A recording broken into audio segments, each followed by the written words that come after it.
अरे बहन भांजी आजा में तो कोई नहीं बात पूछैया।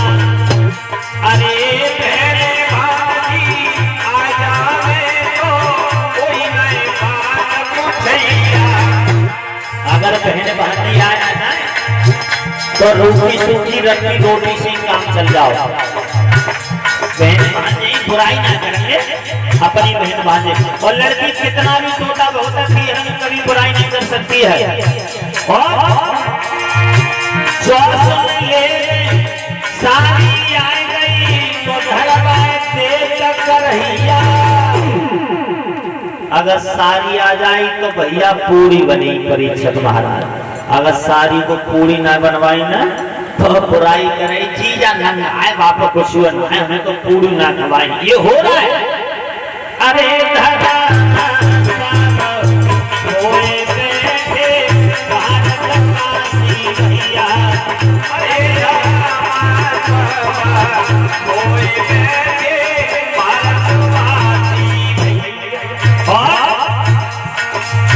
हमारे नौजवान भाइयों का क्या हाल है।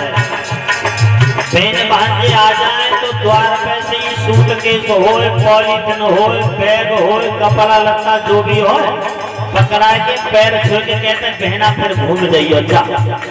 ठीक है। और सारी आ जाए सुरेश भैया तब चाहे पोटल की कोटरिया जहाँ से सर पर रखे और छर्रागे अंडे तक पैदल ले जाने पड़े। और जब तक सारी को गाड़ी में बैठा के हाथ हला के नमस्ते ना है जाए। कौन से नमस्ते होते पता है?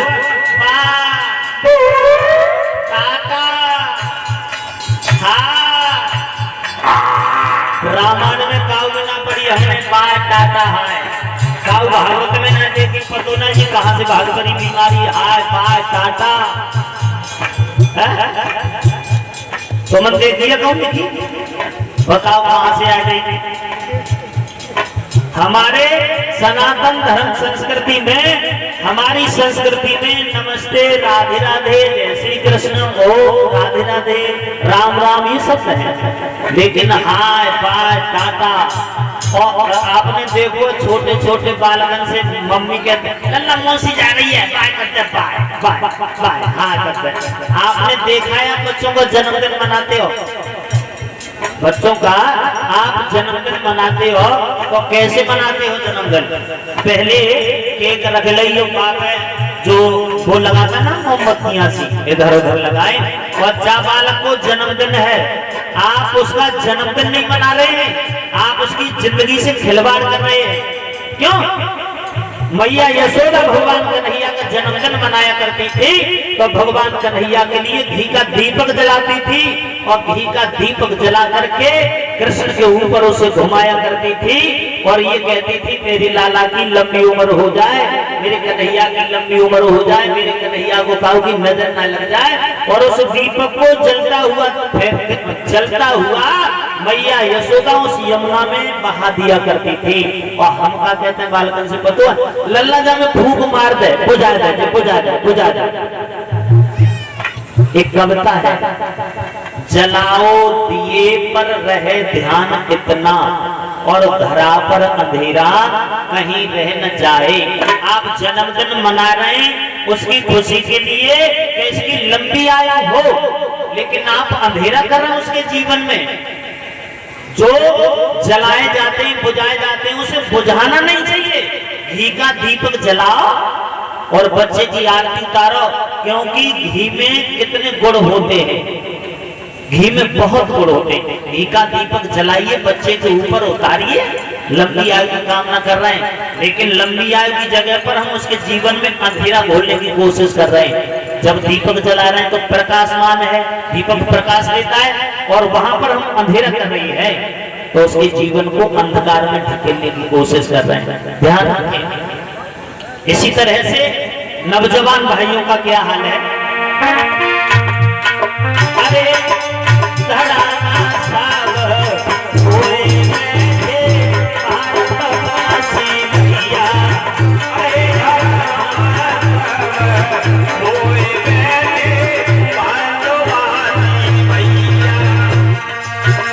अपनी माँ से कहे टुकड़िया कहत सासु से मैया अपनी माँ से कहे टुकड़िया कहत सासु से मैया अपनी माँ है जाने 9-10 महीना पेट में रखो पाल के बड़ो कर दो बात कह देते टुकड़िया बुढ़िया और जो सासू से कह रहे हैं मम्मी माता जी अम्मा माछी लगाई जा रही है और अपनी माँ से कह रहे हैं आराम से बैठी रहे टुकड़िया ये संस्कृति नहीं है अपने भैया तेरी माँ ने साड़ू बनाए लो भैया अरे भैया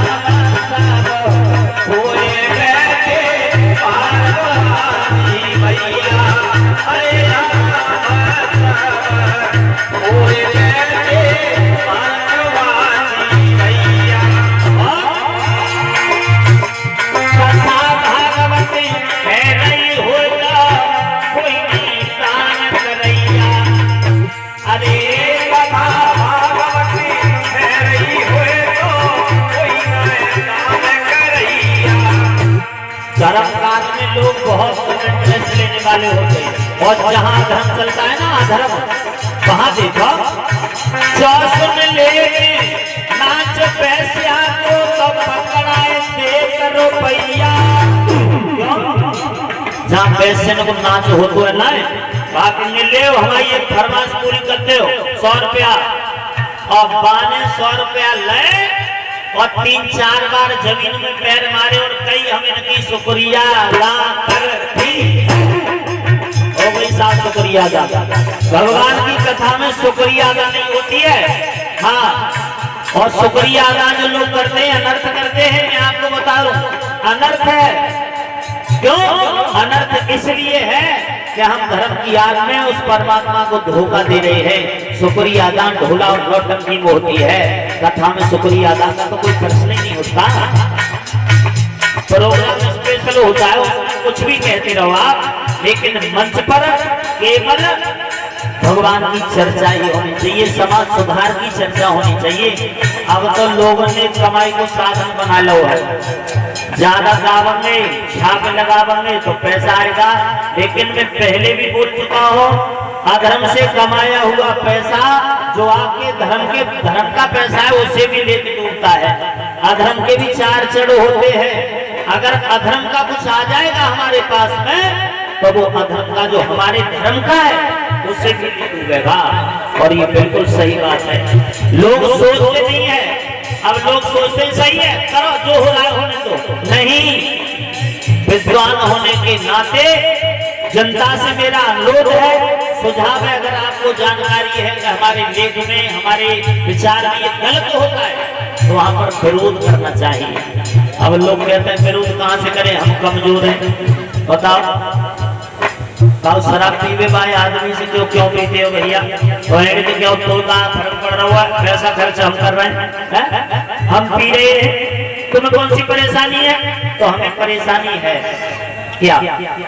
हमें परेशानी ये है कि एक जगह दीवार पर ये लिखा हुआ था कि यहाँ पर पेशाब करना मना है कोई अनपढ़ आदमी आया उसने पेशाब कर दिया क्योंकि अनपढ़ है अब पीछे से आया एक में पढ़ा लिखा उसने पहले अच्छी तरह से पढ़ लिया कि यहाँ पेशाब करना मना है और पढ़ने के बावजूद भी उसने पेशाब कर दिया दोनों को पकड़ लिया क्यों भाई आपने पढ़ा नहीं है क्या लिखा है अनपढ़ बोलो सरकार बाबूजी हमें नहीं पता ये क्या लिखा है हम तो अनपढ़ है अच्छा तो दूसरा बोलो मैंने तो एमए पास किया और डबल एमए पास किया है अच्छा इसका मतलब तुम जानबूझ के गलती कर रहे हो कोई बात नहीं जो बिना पढ़ा लिखा है वो 100 रुपए का जुर्माना देगा और जो पढ़ा लिखा है वो 500 रुपए का जुर्माना देगा पढ़ो लिखो हाथ जोड़ के बोलो बाबूजी हमने कहा कोई पेशाब ज्यादा किया है जो 500 रुपए का जुर्माना देंगे अरे कम से ज्यादा से मतलब नहीं है तू पढ़ा लिखा था तू पढ़ सकता था और तूने पढ़ के उस आदमी को समझाना चाहिए था जो अनपढ़ था उसे बताना भी चाहिए था कि भैया यहाँ पर ऐसा लिखा हुआ है तूने जानबूझ के गलती की है इसलिए 500 रुपए का जुर्माना देना पड़ेगा तो बंधुओं उस परमात्मा की अदालत में आप भी जाओगे और उस परमात्मा की अदालत में हम भी जाएंगे वहीं जाएंगे हम, वहीं तुम जाओगे, कोई अलग नहीं जाने वाले।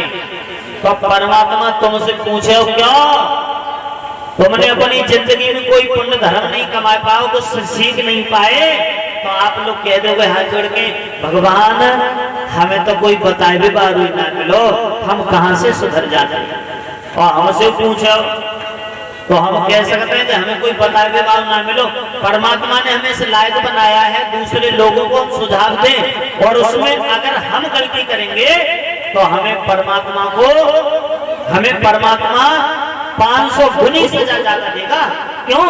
क्योंकि हम जब समझदार हैं, हम इस बात को जानते हैं क्या गलत है क्या सही है, और उसके बावजूद भी हम गलती करेंगे, दूसरे को ना समझाएं, तो परमात्मा हमें बख्शेगा नहीं, हमें सजा देगा। आप तो छूट जाओगे, कोई समझाए भाव ना मिलो, हम कैसे छूट सकते हैं? ये फर्क पड़ता है। एक विद्वान होने के नाते, एक कथावाचक होने के नाते हमारा मेन उद्देश्य है समाज का मार्गदर्शन करना, समाज को सही रास्ता दिखाना। और इसके बावजूद वो अगर समाज की समझ में ना आ पाए तो कबरा तेरा झोंपड़ा गटगटों के पास, और करेगा सो भरेगा, तू क्यों खड़ा होगा। हम तो कथा कहते जाएंगे, दूसरी जगह उपदेश करेंगे, आप अपने लिए करोगे। आप सोचो इसमें शास्त्री का कोई स्वार्थ है? हमारा इसमें कोई स्वार्थ नहीं है। परमात्मा की कृपा से हम उपदेश कर रहे हैं आपको। और देखो, एक शब्द भी 4 दिन हो गए आज कथा कहते हुए, एक शब्द भी हमने पैसे के बारे में नहीं कहा होगा कि आप किसी के लिए पैसे चढ़ाओ। और आज कथन में आप देख रहे हो, दूसरे तीसरे दिन से झांकी बनाना शुरू, लाओ करो कन्यादान, लाओ करो कन्यादान, चढ़ाओ दक्षिणा, लाओ करो कन्यादान। लेकिन नहीं, ये गलत है, ये सरासर गलत हो रहा है हमारे समाज में।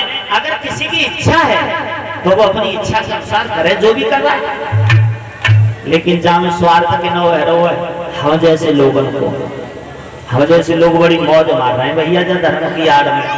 लेकिन हमारा अपना स्वभाव है, हम सही बात को कहने से बिल्कुल नहीं डरते हैं, चाहे किसी को अच्छी लगती हो चाहे बुरी लगती हो, लेकिन सत्य है वो सत्य है। बोलो गोविंद भगवान की।